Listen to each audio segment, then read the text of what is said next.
Welcome back to the Leading Yourself podcast. This week, we're going to start another mini series on how to end the year strong and create momentum into 2023. On today's podcast episode, I'm going to be sharing with you two strategies that are going to help you recommit and get re energized by your goals while making progress towards those and creating momentum into the new year. So let's dig into today's podcast episode.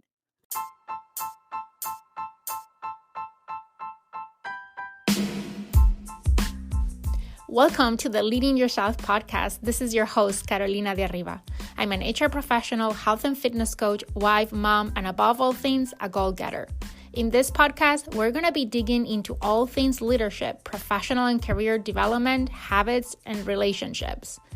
This is a podcast for those who want to become the best version of themselves. Those who have big dreams and are willing to embrace the journey and put in the work to achieve them. My goal is to share with you the tools, tips, and tricks to help you in your journey. So let's dig into today's episode.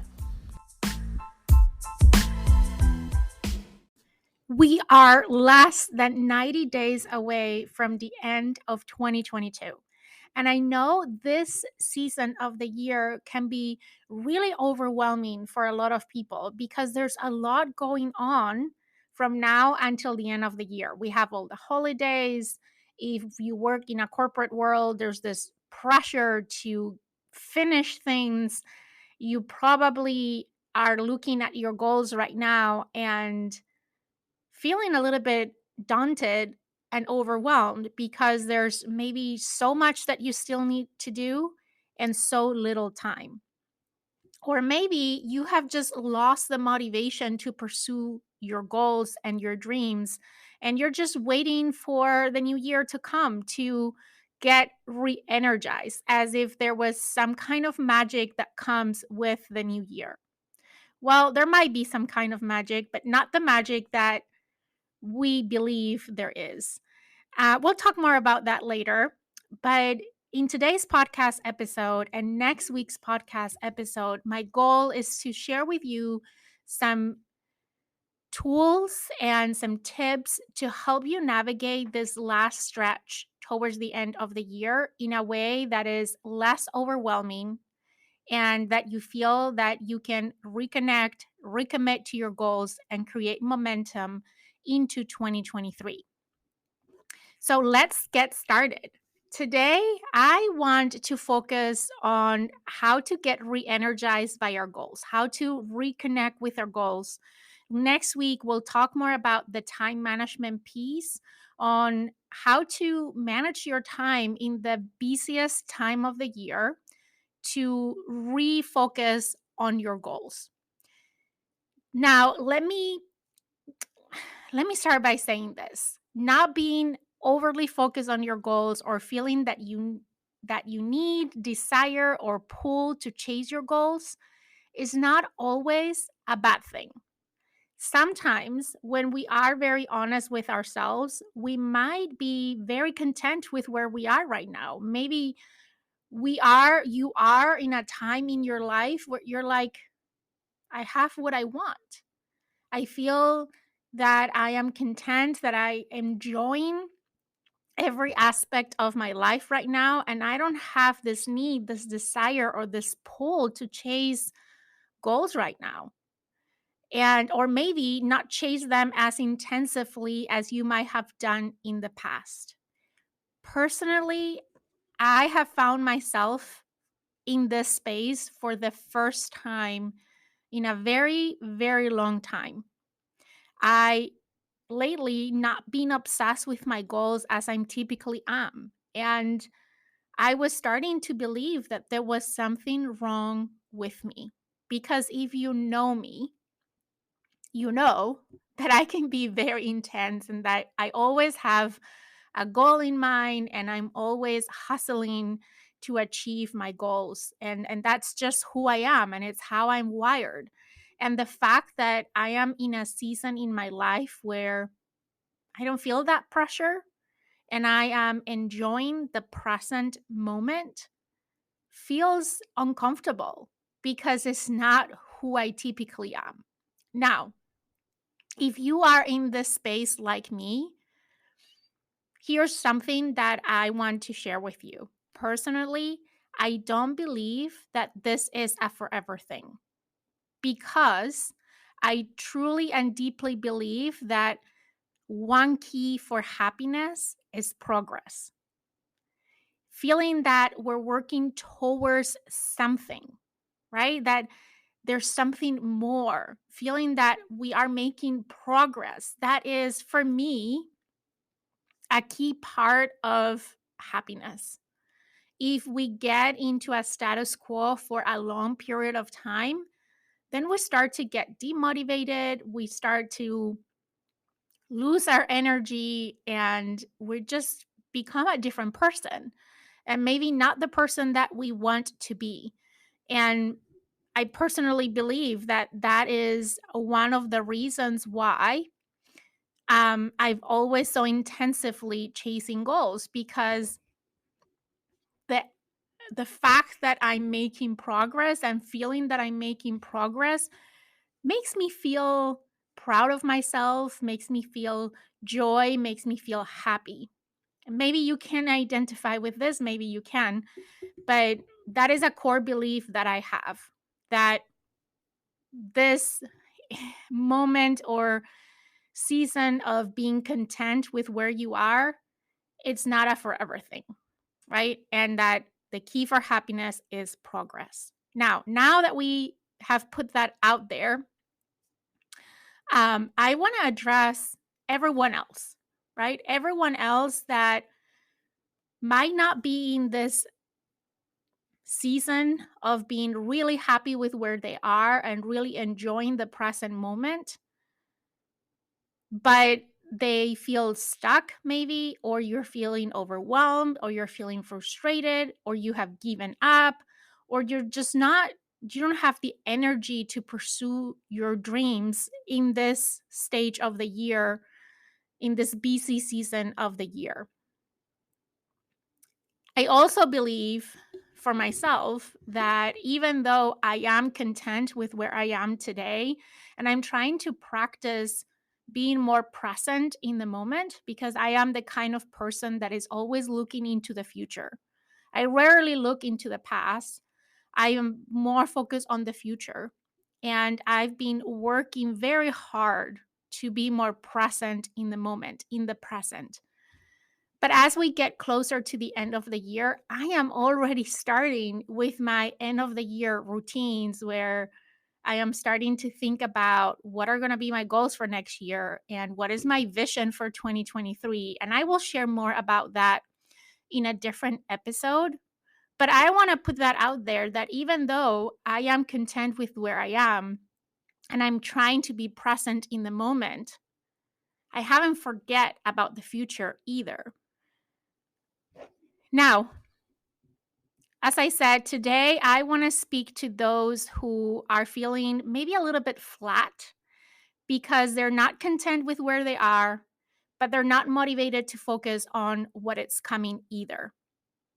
And as I said, especially in this time of the year where everything seems to be more chaotic and especially busy, it's really hard to find the time or make the time to focus on our goals. So the easy path out is to just put them on a side and wait until January 1st to reconnect with our goals. And I think that you will be doing yourself a disfavor if you do that.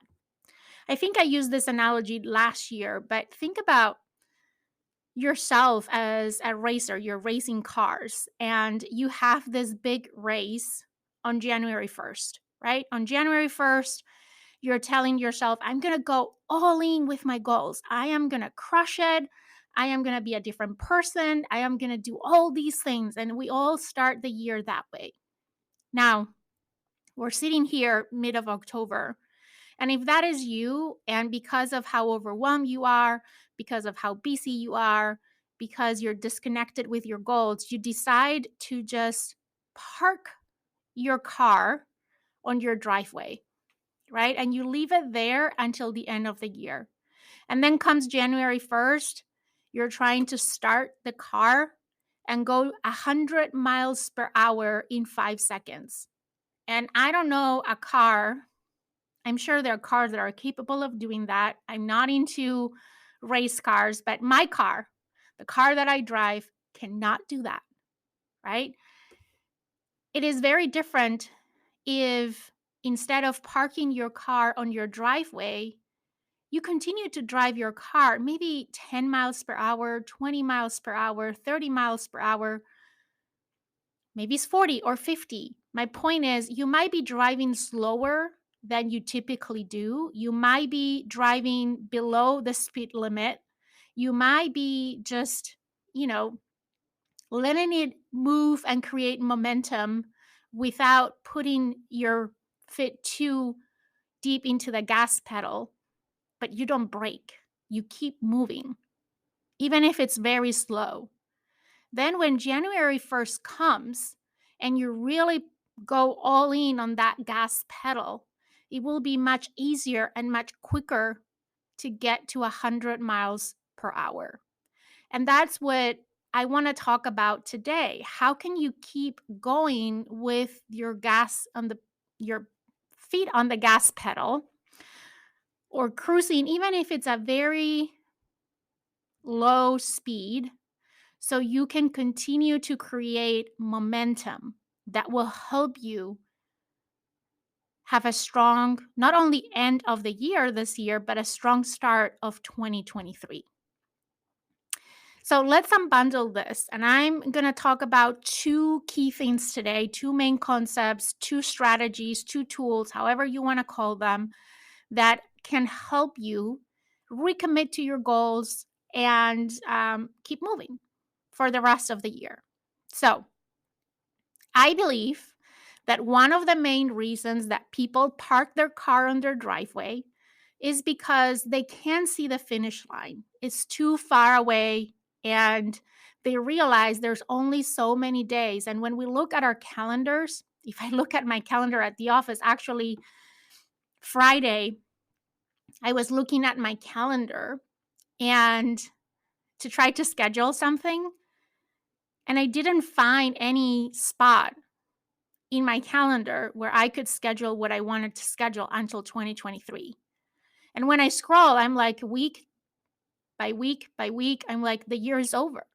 The year is going to be over before I realize it. And I had this little moment of panic that there's just not enough time. And this thought of there is not enough time, it's, in my opinion, one of the main reasons why people just check out at this point of the year and they just park their car on their driveway. So there's a couple of things that I think will be helpful if you're feeling that way. First of all, I think it is important, and I'm going to go deeper into this next week, but I think it's important to take a pause before you keep driving that car, that you take a pause and you reflect on how far you've come. I mentioned before that I am the kind of person that is always looking into the future, right? I rarely look backwards into the past. Maybe to treasure, to look at a memory or remember a fun moment, but really my focus is on the past. But this is one time where I need to force myself, and I want to invite you to do the same, to look into the past, to see how far you've come. We're only focused on how far the finish line is, and we believe that finish line needs to be crossed by December 31st, as if it's the end of the world, right? Like there's nothing after December 31st. When we set these goals for the year, we do them thinking of, we need to cross that finish line by December 31st. And now we're overly stressed because we're running out of time and we can't see the finish line yet. Well, I think now is the time to take a pause and reflect on how far you've come, right? Forget about how far you have still to go. Focus on how far you've come and feel proud of all the things that you've achieved so far. And this is with the intent to shift our mindset to, instead of focusing on, I need to cross that finish line by December 31st, that we focus on progress over achievement. Because remember what I said, one of the secrets to happiness is progress. If you park your car on the driveway right now, you're not going to make any progress. You're just going to stagnate. So let's focus on progress over achievement. If for the remaining of the year, forget about crossing the finish line. The question is, how closer can you get to that finish line? That is the key. And realizing how far you've come. For me, I like to journal about my achievements because I'm always focusing on how far I still need to go. That very rarely I stop to reflect on what I have achieved. So I started this practice where every week I do a end of the week reflection. And one of the things that I do is write down the things that I've achieved this past week. You might not have a practice like that. Don't worry, you don't have to. That's something that works for me. I know it doesn't work for everyone, but maybe now it's time to take a break, while you're putting gas on your car, to reflect on how far you've come and feel proud of all the things that you've already achieved. Now, the next thing is we still have some long ways to go to our goals. And as I said, the world is not ended on December 31st. Life continues. The fact that you're not going to cross that finish line by December 31st, which you might, but even if you don't, it's not the end of the world. It doesn't mean that now you just forget about your goals and move on to different goals just because you didn't cross the finish line by December 31st. But it might be helpful at this time of the year to break down your goals. See, it's very easy to get excited by the ultimate goal. It's easy to get caught up in the sexiness of all of that. But when we go through the doing to get there, right? In the midst of all these busy lives that we have and the daily grind, it can feel a little bit unreal, unreachable, and we start to deflate. We start to lose our motivation. And then is when we give up and we're like, oh, I'm just going to park my car on my driveway until next year.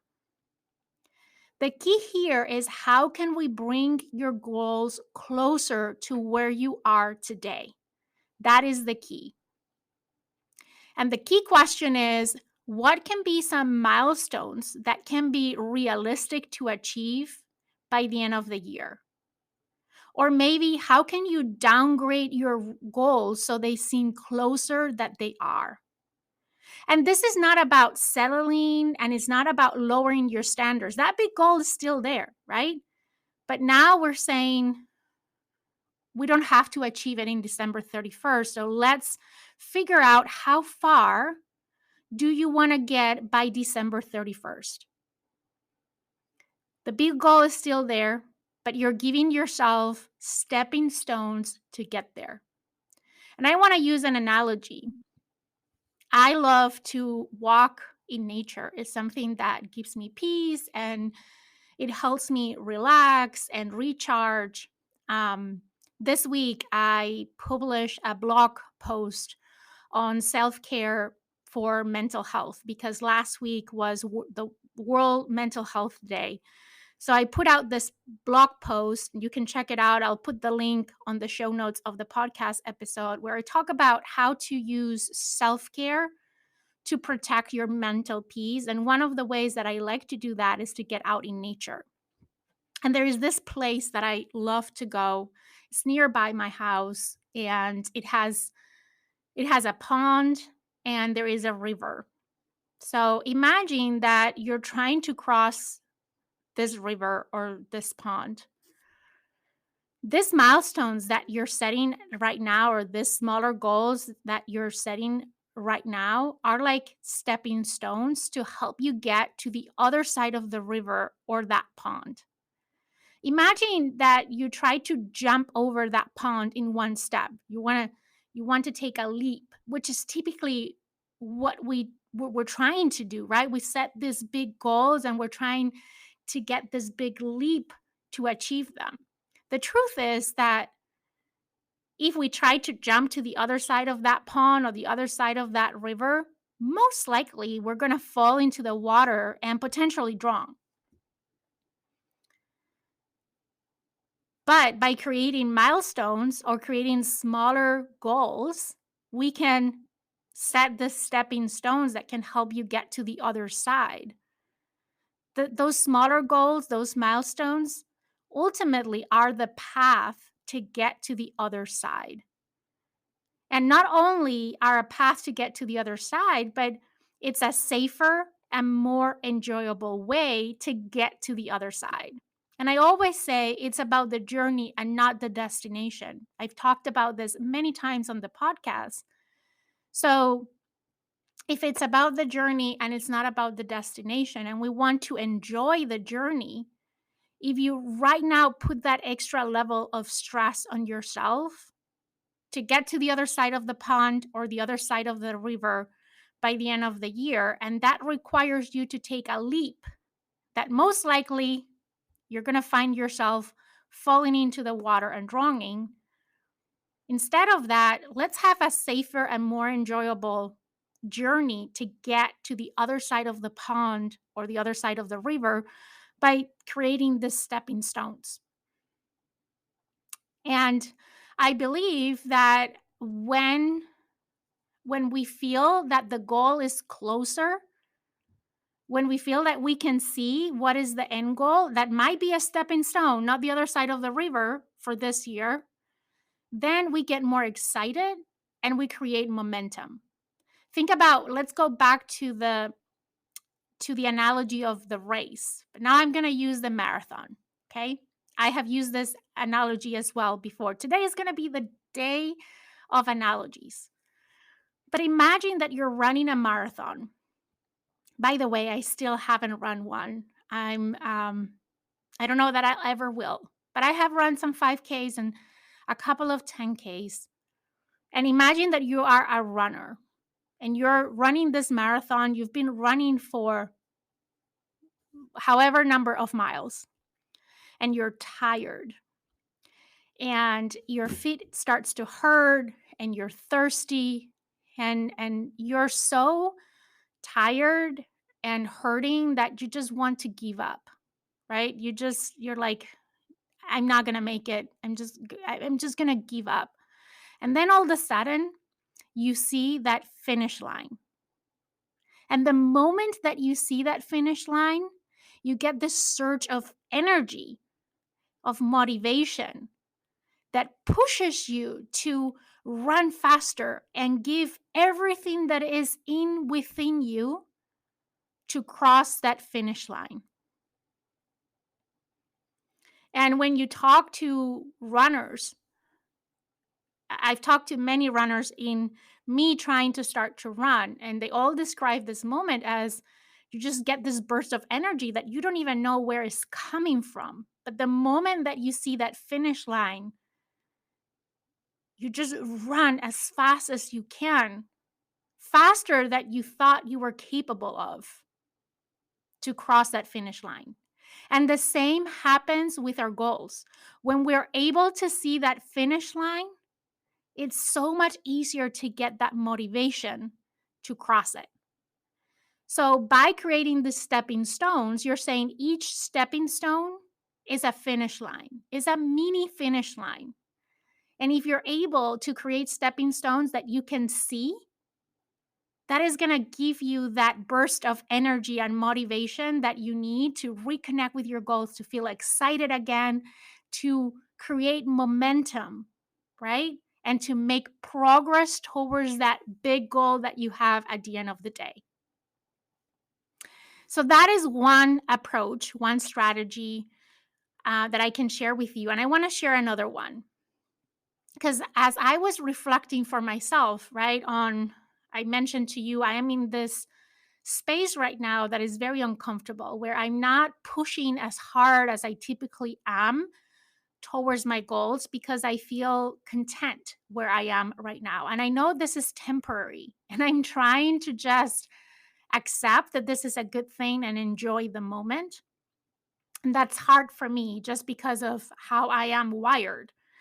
But I was doing a lot of reflection because I think there was something wrong with me. And here's how I figure out that there's nothing wrong with me. I'm just in this season that I just need to relax and enjoy. But what I find out is that typically when I look back at the times where I have been the most obsessed and committed to pursue my goals, it was because there was either a push or a pull factor or a combination of the two. What do I mean by that? What I mean by that is that either my circumstances at the time were so uncomfortable that that sense of being uncomfortable gave me the motivation to change and pursue something different, or there was something that I desperately desire and want, and that desire to have that thing or achieve that thing gave me the motivation to pursue my goals and to change. If you don't have either of those, it's very easy to fall flat on your motivation to change and pursue goals because you don't have a driving force. You're not running away or towards something, you're just stuck in the middle. So, the second strategy that I want to share with you has to do with reconnecting to that pull or that push factor or both of them. So you can get back on track with your commitment towards your goals. So let's unbundle the pull and the push. Let's start with the pull. That one is my favorite. I will rather be motivated by the pull than the push. But sometimes having a combination of both is the best because you have nowhere to escape, right? You're being pulled and pushed in both directions. But pull is my favorite. And when I need to find motivation, I go to the pull. I go to finding the pull versus the push. But I'm going to share both with you today. Let's start with the pull. The pull is about reconnecting with what you want so you can start to get excited again for what you want. Great ways to do that is visualization and journaling. That is always helpful for me. When you visualize your life a year, 2 years, 5 years from now, what do you see yourself doing? Where are you? With who are you? How does your house look like? How does your job look like? How does your lifestyle look like?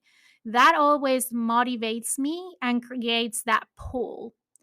And a lot of times, just journaling about how I would imagine a perfect day in my life or how would I imagine my life 5 years from now gives me again that motivation and that push and that burst of energy to reconnect with my goals. Now, here's something that is very important when you visualize or journal about the future is once you identify that, you have to be hungry for it. It has to be really a burning desire that you have. It has to be something that you feel that will be great that you must have, right? You need to desire something, and that something needs to be or become a must for you. Not just a nice to have that you will be okay without. Because if that is the case, if you just connect with something that will be nice to have, but it will be okay if I don't have it, then do you think you will stay committed to that path? Or do you think that you will end up giving up? I think you will end up giving up if you just have a nice to have future, right? You need to make that vision a must for you, where there is no other option but having that life. Another way that I love to do this is through a vision board. And every year around November timeframe, mid-November typically, I always start working on my vision board for the next year. And that really helps me create excitement and passion for my dreams. It helps me visualize what I want the next year to be. What do I see myself doing? How do I see myself showing up in the different areas of my life? And for the last 4 years now, I have been hosting a vision board exercise. I call it a vision board party because it's fun and is so motivating and so inspiring. And this year, I'm planning to do the same. It's going to take place on November 18th. I will put the details on the show notes of this podcast episode. If you want to check it out and if you want to join us. And this is the perfect way to create that pool for yourself, right? Another way to create this pull effect is to test drive your dreams. And this is something that I do typically after I do a vision board party. Let's say that you do your vision board, and in your vision board, you have, I don't know, your dream house or your dream car. And at the beginning, it's really exciting, right? To get excited with this big dream, as we were saying on when we were talking about crossing the pound of the river. It's very easy to get excited by this dream house or dream car. But then you get into the busyness of life and we forget about those things. So that is why I like a vision board, because then you can put it somewhere where you can see it every day and it's a reminder of your dreams and your goals. But another way is to test drive that, just like you test drive a car. And this happened to me this year. I share with all of you that I switched jobs earlier this year. And I had a company car before, so I had to return my company car and I had to order a new car. And that was a really busy season in my life because I was transitioning between jobs. There was a lot going on. And I I knew I needed to order a car, but I wasn't very motivated to do the work to get my car because I am very particular on how I pick a new car. I like to look at all my options, and I do this little table where I compare all the options and the pros and the cons to make an informed decision, because this is a big decision, right? It's a big investment or a big spending. So I want to make sure that I make the best decision that I possibly can. But it was so busy that I just didn't have the energy to do all of that. And then my husband told me, let's go test drive a couple of cars. And we went and I did. I test drive a few cars and I got all excited when I saw myself driving the car, when I felt what I felt driving the car, right? The excitement of being in a new car and the smell of the new car and seeing all the gadgets in the car and actually driving the car and how smooth it felt. And they had the color that I wanted and the combinations of colors between the exterior and the interior. And I got all excited. And all of a sudden, I got all this burst of energy to get into the process. And we did. And I did all the things that I typically do to make my mind on what car I want. I test drive all the cars, all the ones that were available, anyways. And I did my matrix, and my husband and I look at the options, we evaluate it, and we make a decision on the car that we wanted, and we ordered it.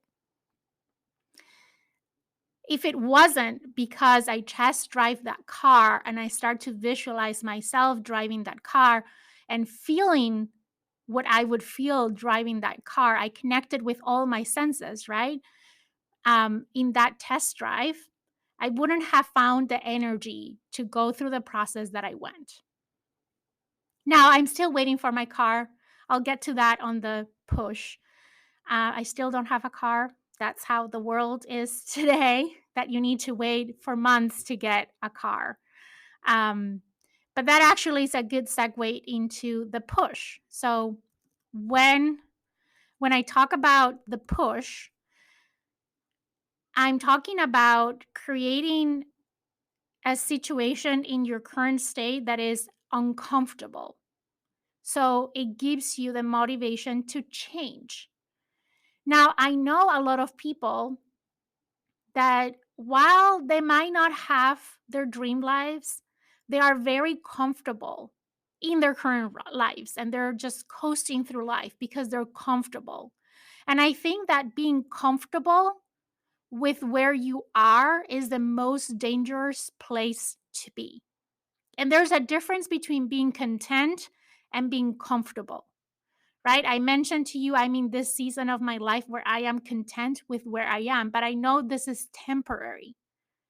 And I have no intentions to get comfortable with where I am because when you're comfortable with where you are, you have no motivation to change anything in your life because you know that in order to change your current circumstances, you're going to have to get uncomfortable, right? And that is difficult. We all want to be comfortable. But in order to create something different from what you have today, you're going to have to step outside of your comfort zone. And that is going to require you to get uncomfortable. And that's why being comfortable with your life, even if it's not your dream life, is the most dangerous place to be. So, how do you get out of that? And how do you create that push that pushes you, right, to change something, to pursue your goals and your dreams? Well, you put yourself in discomfort by creating artificial discomfort. And I'm going to give you an example with my car. So I ordered my car, I would say 7 months ago. Still don't have a car. But I kept telling myself over this time that it's okay because I'm working from home. I don't need to go to the office every day. I don't really need to drive. My husband and I have figured it out. Like anytime that you are in a challenging situation, I believe as human beings, we have this amazing ability to figure things out. So we have figured things out, and he picks our daughter from school on his way back to the office. So I don't need really a car. And I was starting to fall into this comfortable space where, it's very comfortable. I don't have to rush to go pick up my daughter from school. I don't have to rush to drop her at school. I don't have to rush for anything. I can stay home. I can work without the pressure of I'm going to be late for something because I have the responsibility to do something and drive somewhere. So, what I've done is to create artificial discomfort. How? I've been reaching out to friends and saying, hey, let's have lunch, let's have dinner, let's do this, let's do the other. Or I've made plans for things where I need to drive. And when I get into those situations, it feels really uncomfortable. The fact that I don't have a car, like these things that were so easy, where I could just hop on my car, go and get them done. I can't anymore. It requires a lot of effort for me to do those things because it requires me to coordinate with my husband so I can have the car, so I can go to places. And I have artificially create a discomfort that maybe I didn't need to. I could have lived without all those things that I put myself into. I've been talking at events, which requires me to go to the events. I've been trying to get out with friends. I've been trying to, do things after work with my kids to, on purpose, create the discomfort that creates the motivation for me to keep pushing. Now, there's not much I can do about my car because I'm not in control of how the assembly plants are assembling the cars, or I'm not in control of the shortage of components and all of those things. But every week, I call the dealer to ask for an update. right? And it has put me in an uncomfortable situation. So I keep my motivation alive to get my car. So, how can you create discomfort in your current state? So that creates the motivation that you need to keep moving. How can you create discomfort with your current situation so you're motivated to get to the next stepping stone? Because you know that that next stepping stone, or you reaching that next stepping stone, first of all, is getting closer to the other side of the pond or the other side of the river.